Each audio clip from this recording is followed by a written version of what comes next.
कक्षा नवमीं के सभी विद्यार्थियों को नमस्कार। आप सभी का सेंट एंजल्स पब्लिक स्कूल की ऑनलाइन कक्षा में स्वागत है। हमें उम्मीद है कि आप सब स्वस्थ होंगे और आपसे प्रार्थना भी है कि आप लॉकडाउन का पालन करें, सरकार के बताए हुए निर्देशों का पालन करें और अपने घरों में रहें, सुरक्षित रहें।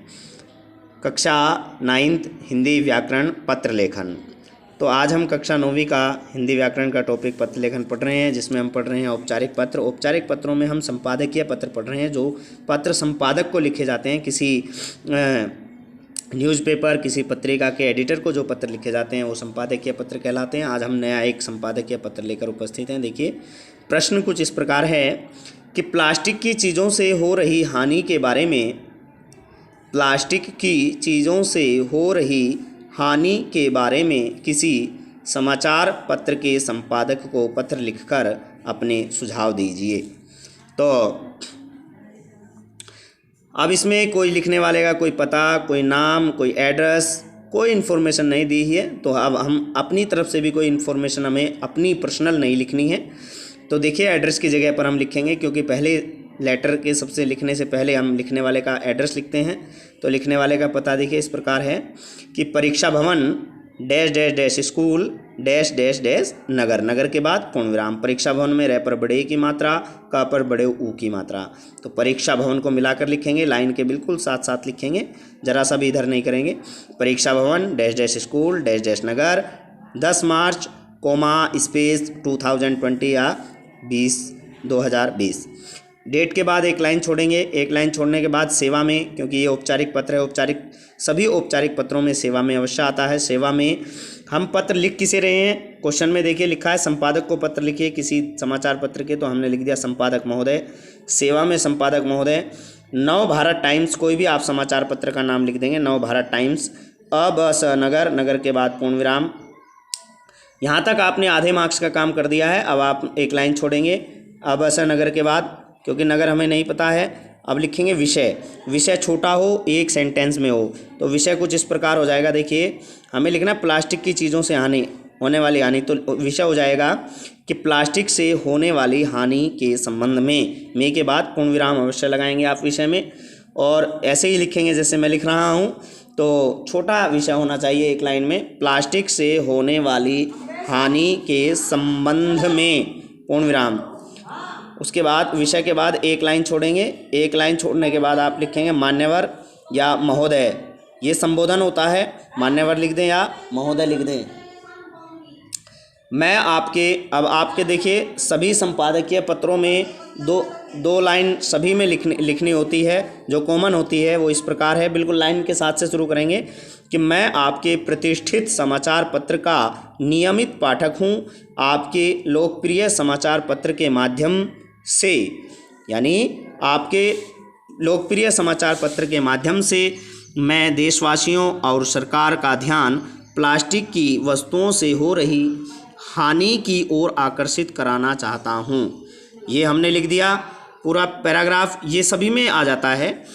प्लास्टिक सस्ता, सुंदर, हल्का और आकर्षक पदार्थ है। अब हम प्लास्टिक के संबंध में बताएंगे कि प्लास्टिक सस्ता, सुंदर, हल्का और आकर्षक पदार्थ है, जिससे तरह तरह के बहुउपयोगी तथा दैनिक उपयोगी वस्तुएं बनाई जा रही हैं।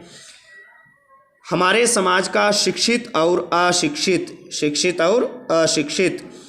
दोनों वर्ग इससे बनी वस्तुओं के दीवाने हो रहे हैं। ये हमने लिख दिया है। आज खाने पीने का सामान तक इससे बनी, यानी प्लास्टिक से बनी वस्तुओं में पैक करके बेचा जा रहा है। दुर्भाग्य से हम सभी इसके हानिकारक प्रभाव से जानबूझकर अनजान बने हुए हैं।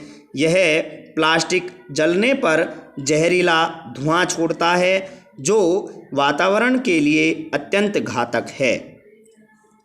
तो इस तरह से हम प्लास्टिक से बनी हुई वस्तुओं के बारे में बताए, उनकी हानियों के बारे में बता रहे हैं कि यह प्लास्टिक जलने पर जहरीला धुआं छोड़ता है, जो वातावरण के लिए अत्यंत घातक होता है। यह कई वर्षों तक मिट्टी में रहने के बाद भी गलता या सड़ता नहीं है। यह भी हमने बताया है कि वास्तव में यह प्लास्टिक जो है वो कभी गलता या सड़ता नहीं है। आगे, यह धरती की उर्वरा उर्वरा का मतलब होता है उपजाऊ शक्ति को घटाता है, यानी जो उसमें पैदावार, फसलों को जो पैदा करने की जो शक्ति है उसको घटाता है, उसको कम करता है। अतः लोगों को चाहिए कि प्लास्टिक की वस्तुओं का कम उपयोग करें। ये हमने इसमें सुझाव दी है। पत्र क्वेश्चन में भी इसी प्रकार था कि भाई प्लास्टिक की चीज़ों से हो रही हानि के बारे में बताइए। तो हमने मोटी मोटी हानि इस पत्र में लिखी है। देखिए, आप ज़रूरी नहीं यही लिखेंगे, आप अपनी तरफ से कोई भी लाइन बनाकर लिख सकते हैं, लेकिन अच्छी बनी होनी चाहिए, शब्दों का अच्छा चयन हो, वाक्य ठीक प्रकार से बने हों और भूमिका आदि बहुत अच्छे ढंग से बनी हुई हो। तो इसमें ये अंत में हमने कहा है कि अतः लोगों को चाहिए कि प्लास्टिक की वस्तुओं का कम उपयोग करें। उसके बाद देखिए, हम अगले पैराग्राफ से पत्र का समापन करेंगे। पत्र का समापन करते समय देखिए कैसे लिखेंगे। अतः आपसे प्रार्थना है कि इसे अपने समाचार पत्र में स्थान दें ताकि सरकार और लोगों का ध्यान इस ओर जाए और वे प्लास्टिक की हानियों के प्रति जागरूक हो सके। क्योंकि अखबार सभी के घरों में जाते हैं और प्लास्टिक से हानियों के संबंध में जब उसमें आर्टिकल छपेगा तो लोग उसे पढ़ेंगे और कुछ थोड़ा बहुत जागरूकता लोगों के बीच, समाज में अवश्य जागरूकता आएगी। तो इस तरह से ये संपादक को पत्र लिखा। एक बार पुनः आप समापन देखिए।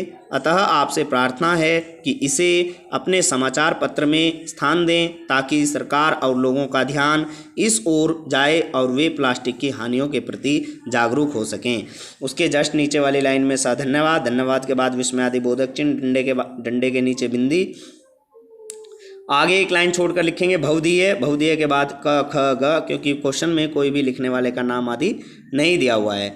तो ये पत्र देखिए, पत्र की स्टार्टिंग और पत्र का समापन ही महत्वपूर्ण होता है। इसी से एग्जामिनर को पता चल जाता है कि पत्र कैसा लिखा हुआ है। तो आप बहुत ध्यान से प्रैक्टिस करें। इस पत्र को कम से कम 3-4 बार अवश्य लिखें, क्योंकि अक्सर प्लास्टिक की चीज़ों से संबंधित आ जाता है और भी अन्य किसी चीज़ों से, जैसे वृक्ष के कटने से संबंधित आ जाता है। तो आपका लिखने का मेथड यही रहेगा, बिल्कुल इसी मेथड के साथ आप लिखें। विराम चिन्हों का ध्यान रखें, मात्राओं का ध्यान रखें, शब्दावली का ध्यान रखें और ज़्यादा से ज़्यादा आप लिखने का प्रयास करें। कम से कम इस पत्र को आप 4 बार अवश्य लिखें। 4 बार लिखने से आपके दिमाग में इस तरह का कोई भी पत्र यदि आपके एग्ज़ाम में आ जाता है तो आप उसे अवश्य लिख पाएंगे। मुझे उम्मीद है कि आपको यह पत्र समझ में आया होगा। बहुत बहुत धन्यवाद।